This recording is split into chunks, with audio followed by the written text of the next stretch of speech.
Welcome to the Pew. Welcome to the Pew. How many songs have you written? Yeah. We were just having that conversation. Rebecca said 20, and Kyoki said how many? Kyoki? Have I written? Yeah. I don't know. He doesn't know. I haven't wrten any. I've only written one. Oh wait, Well, you wrote that's What's not In. true. I was gonna say, and I also wrote back when I was in high school.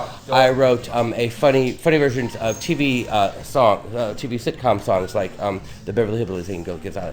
I rewrote the lyrics to those. Oh, okay. A pastiche. Come and listen to my story about a man named Jed. He raped Ellie Mae and threw her on the bed like that. Oh, fun. Good times. Unzipped the zipper and out popped his worm, and out from his worm come a bubbling sperm. Want more? 9 months later, to their surprise, Ellie Mae's belly began to rise. She jumped on the table and let out her scream, and up from her pussy jumped the Bodine. There you go. You now have proof that he spent his childhood making TV sitcom theme song parodies. Everyone's giggling talent too. Next time. So there, I guess, started the pressure to be on. It was before that. It was. I think like second. You know what? It was after my parents' divorce. Isn't that interesting? We have a confession that we are exhausted Yeah, from having to be on.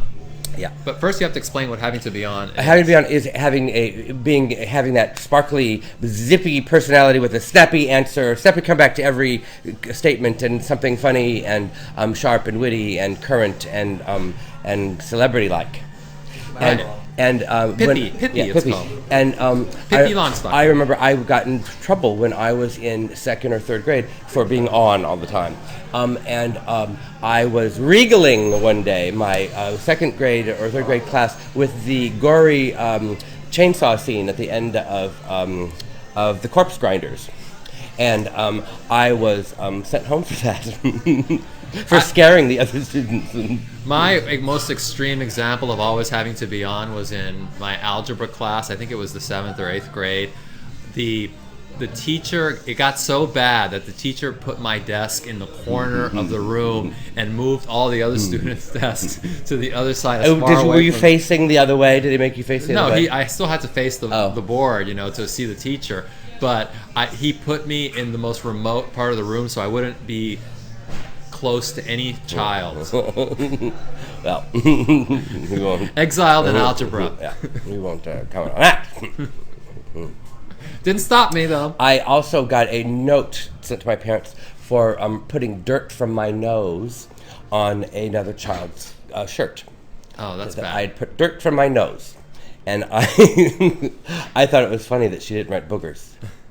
No, it's called dirt from your nose in old school elementary school speak. Is it really? Because I remember in the 70s or 60s, I remember teachers saying dirt from your nose. Oh, really? Yes. Oh, that's really interesting. It's something only elementary school teachers say. Oh. I don't think does anyone else say I it? think they didn't say it because they didn't want to incite giggles and make fun of it.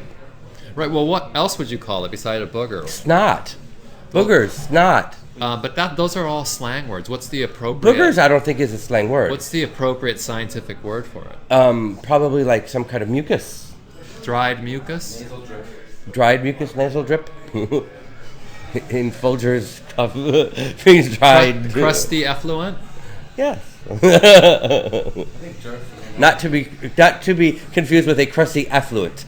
Like Mr. Right, Howell. like a really rich person that's on Avenue A, all drunk and dirty. It's a crusty affluent. Right, a crusty affluent. And a crusty effluent. Where, in fact, they're rich, Yeah. but they're just slumming it. Right. It's called snot. No, is it snot? Rebecca says That it's I snot. don't think that's a scientific term. Rebecca says it's scientific. All right. Well, we'll be right back.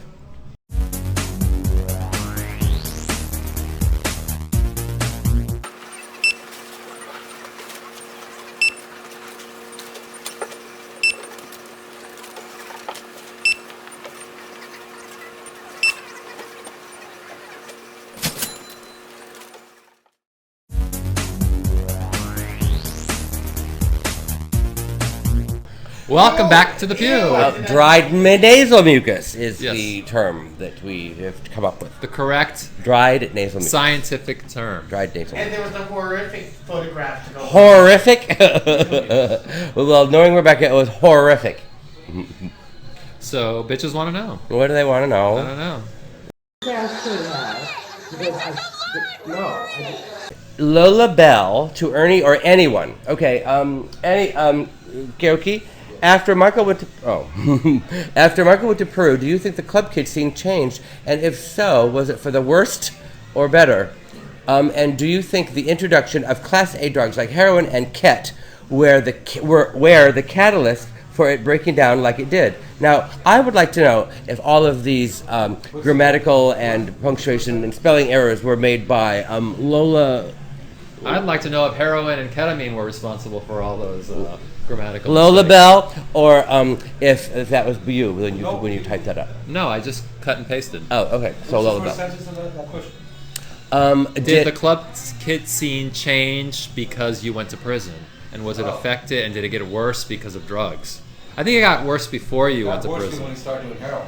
Like, But not because I started doing heroin. Who did heroin? I think at the time that Michael went to prison, because there was so much crackdown against the clubs by New York City, the drugs the whole druggy scene kind of lightened up after you went to prison. Lighten up! Because literally you couldn't walk into a club without them searching every little crevice. Heroin that ruined everything. I mean, you couldn't bring cameras at a time. After. Right, after. Yeah. So it became really strict, and you couldn't, it wasn't so easy to even do drugs. All drugs are selfish, but heroin was the most selfish. I think it took everything. So the scene changed. I don't think the club kid scene died. It just changed because there were other parties that went on. Like Kenny did his party at at Plaid, and then the Misfits did their party. Buckingham. Yeah, there were a lot of parties that went on and on and on. Yes, and we had I could never say it. Williamsburg. That That was really fun. Yeah. And, That was at Lux. That was Larry T. Yep. And one Yep. of the Yep. primordial Brooklyn hipster parties. Yep. And Electroclash. and on and on. Electroclash. The Wolf Party in the aughts. That was the cradle of many of the contemporary freaks that The cradle of contemporary freaks. that currently populate our The city. cradle of current and contemporary freaks. Yes. So thank God. Cradle contemporaries. See you next time. Bye.